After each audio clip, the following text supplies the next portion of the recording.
और एक हाथ में क्या है, वेद है।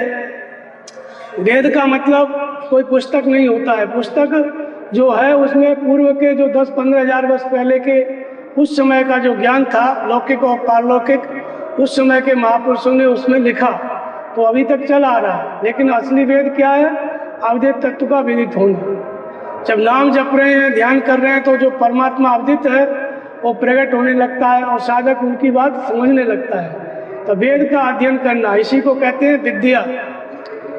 विद्या का मतलब भगवान की प्रेरणा।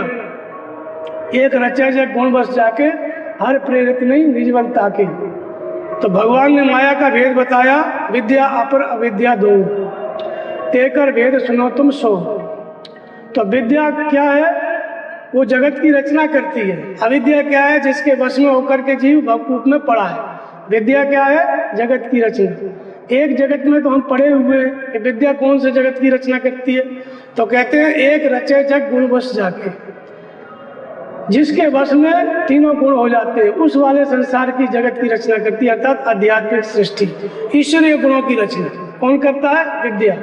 लेकिन वो अपने बल से नहीं करती है, प्रभु प्रेरित नहीं निज बल ताके, वो भगवान की प्रेरणा से करती है। जैसे जैसे भगवान की प्रेरणा मिलेगी, ये शरीर, मन और इंद्रियां उस दिशा में चलता जाएगा।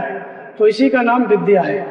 तो ये तब संभव होगा जब हम परमात्मा के बातों में रस लेंगे। भीतर से भगवान बता रहे हैं, मार्गदर्शन कर रहे हैं, उसमें हमारी रुचि होगी, तब सरस्वती जब आएगी तब जाकर के विद्या हमारे पास आएगी। अर्थात भगवान के इशारे पे हम चलने लगेंगे तो ईश्वरीय गुण पैदा होंगे।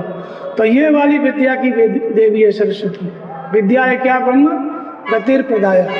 विद्या उसको कहते हैं जो हमारे पास आए और ब्रह्म गति को प्रदान कर दे।